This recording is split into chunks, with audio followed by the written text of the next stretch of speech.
malaglag sa lalim nito.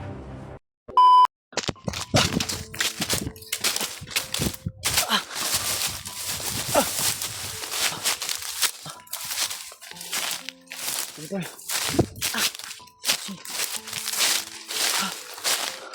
Grabe. Dami bumabol sa amin. Si EJ tol ay hindi ko na nagilap. Hindi ko na alam kung saan siya banda tumakbo. Screwed.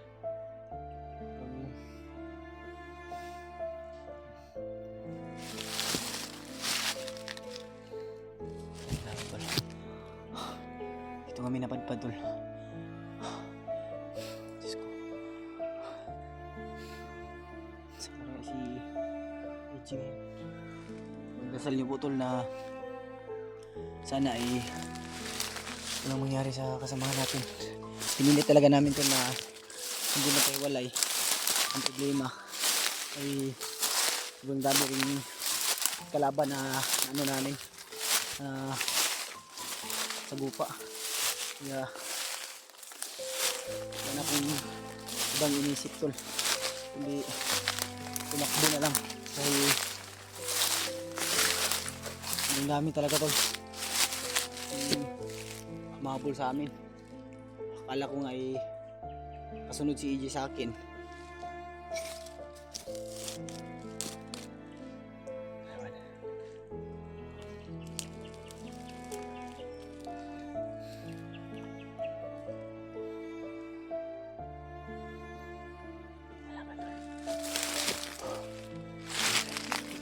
Share po ng video nito mga tol sa iba naming kasamahan. Naghiwalay kami ni EJ na hindi namin inaasahan. May kalaban.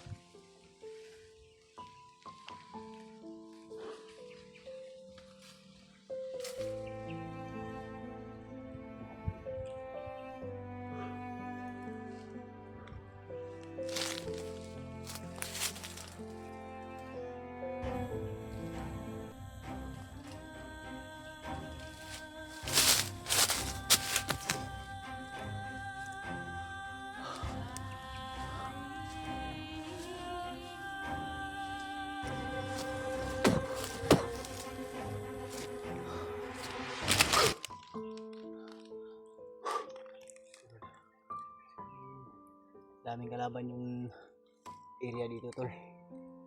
Kaya pinilit na po namin hindi kami magkahiwalay. Ang problema ay hindi talaga mapigilan tol na hindi talaga natin malalaman kung anong mangyayari sa atin.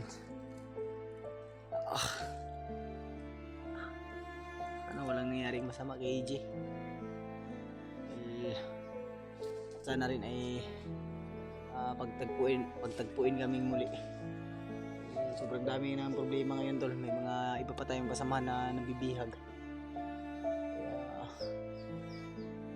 malungkot para sa atin.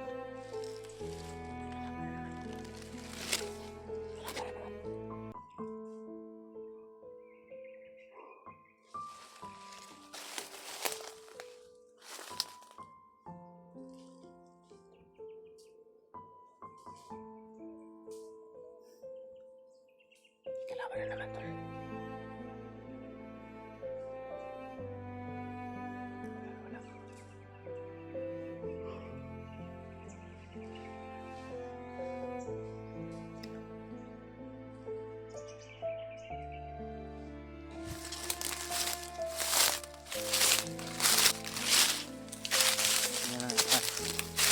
Agad din sa atin.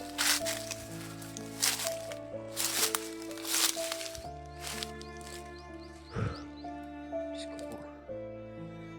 Yung kumpensa dito. Kasi napakalawak. Yung area na napasok natin tulo. Walang natin puno. Dito. Yung kumpensa. Tamamin natin yung kasiguridad natin yung ano natin. Tasan natin. Sige tayo. Ano natin na yung buhay natin na.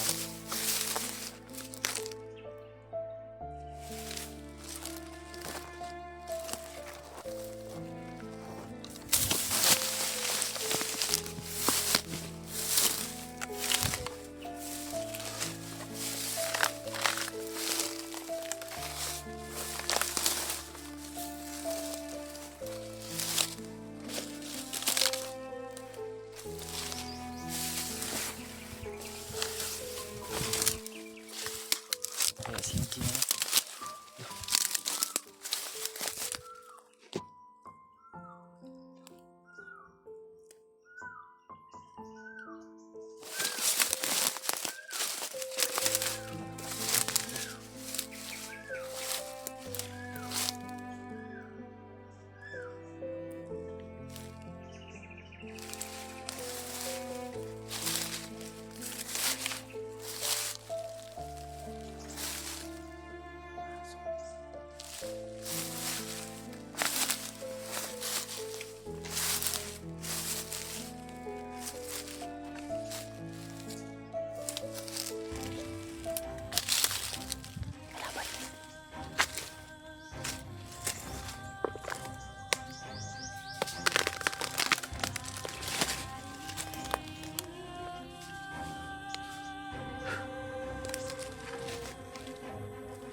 Silang pinakawalan.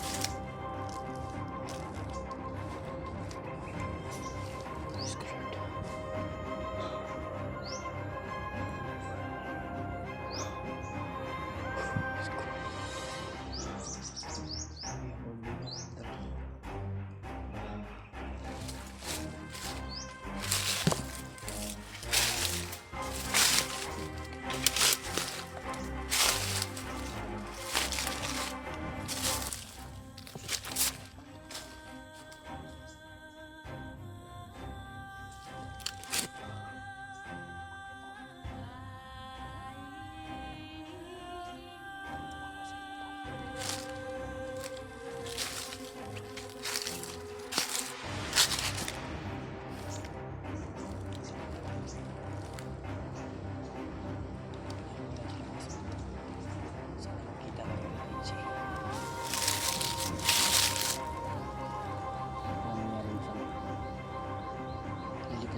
Dami talagang kalaban dito. At yung iba ay nagtatago lang. Sana hindi pa nakalayo si EJ. At sana ay matagpuan natin kaagad. Kaya pagdasal niyo po tol na sana ay sa mabuting kalagayan si EJ. At pakishare na po na rin po itong video na to sa iba naming kasamang hunters. Kung nasa ganun ay makapagbigay alam, baka madaanan nila tong area na to.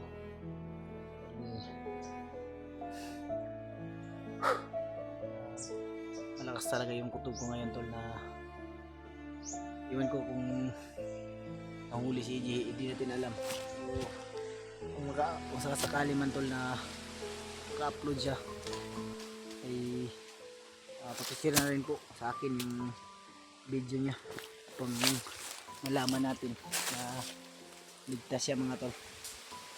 Ay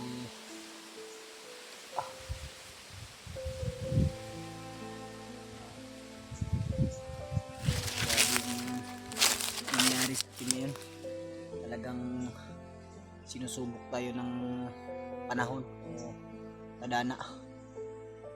Ganito yung mangyayari. So pipilitin ko pa rin tol na matagpuan si EJ at yung iba nating kasamahan. Sabi. Kaya hinihingi ko po tol yung taimtim na pagdarasal. Taimtim na pagdarasal nyo. At kayo rin mga tol, ingatin kayo palagi sa kung nasan man kayong lupalop ng mundo, ano na sa inyong mga trabaho, sa lahat-lahat ng mahal nating OFW. Kaya hindi pa rin tayo manghinaan ng loob tol. Pipilitin natin na matagpuan at ano rin natin, nabalitaan din natin na si Marvin at si J-Ward at si Kilaw ay paakyat na. Kaya may nakapagsabi din sa atin, thankful tayo. Sana ay matulungan rin tayo ng dating kasamaan sa mission natin, sa buyo natin tol, at sa ano natin, sa mangkit. Nalulungkot talaga ako dahil sinusubok talaga tayo mga panahon. Alam ko na hindi tayo bibigyan ng Panginoon ng pagsubok na hindi natin kayang lampasan. Kaya tuloy tayo tol. May mga aso pa silang pinakawalan tol. Malamang yung aso na yan, hindi natin alam, baka si EJ ang inaano yan, tinatahol. Kaya susubukan natin puntahan upang masisure natin, pero hindi tayo kumpiyansa. Kailangan pa rin natin magmasid o mag-alerto sa bawat hakbang natin.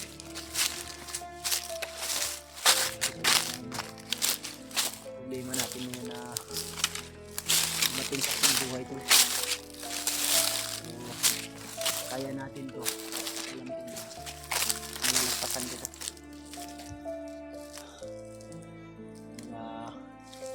Patibong din sila tutulog. Ito yung delikado. Delikado ito. Itong ano tulo. Diyos ko, napakalalim. Kaya hindi tayo kumpiyansa, baka malaglag tayo dito. Sobrang lalim tol. Kung tayo yung malaglag dyan, malamang ay siguro mga patibong nila o dito sila dumadaan mga tol. May mga ambush o ano yung mangyari, dito sila dumadaan siguro. Dito sila ano ba, so sobrang lalim talaga tol. Nakilabot. Marami pa to dito. Delikado talaga kung dito tayo malaglag sa sobrang lalim nito. So, nakikita nyo mga tol, di natin makikita yung ilalim dahil sobrang lalim talaga. Kaya problema natin ngayon si EJ, baka nalaglag sa mga ganitong patibong.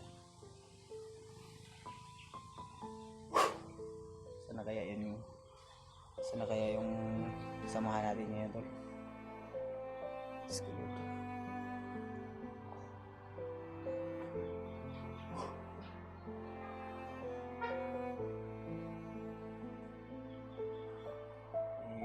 Parang may daanan dyan sa unahan, no? Pero malayo lang siguro yan.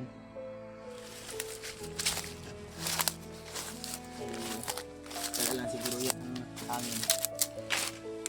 Kaya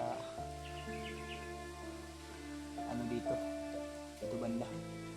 Kaya yung hangin kasi dito papunta yung hangin mga tol. Kaya siguro na dito dala lang ng hangin ba. Sana kaya yung samahan natin ngayon na si EJ. Sobrang nag-aalala talaga ako sa kanya mga tol. Pinipilit natin kahit na anong sikap natin na hindi kami magkahiwalay. Talagang hindi natin mapigilan tol. Lalong lalo na kapag maraming kalaban yung sasagupa sa atin. O natambangan tayo ng sobrang daming kalaban na hindi natin alam.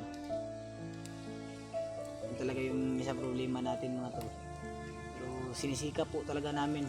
EJ, sinabi ko sa kanya, J, kahit na anong mangyari ay hindi tayo magkakahiwalay pang maiwasan natin mahuli.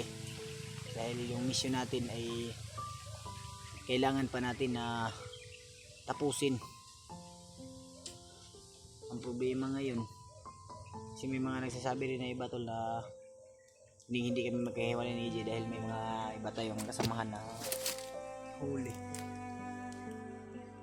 Kaya sinabi ko rin sa kanya ngayon magkahiwalay talaga. Kaya nakakalungkot mga tol. Tuloy tayo at ipagdasal nyo po na sana ay nasa mabuting kalagayan si EJ at tayo rin tol sa ating paglalak.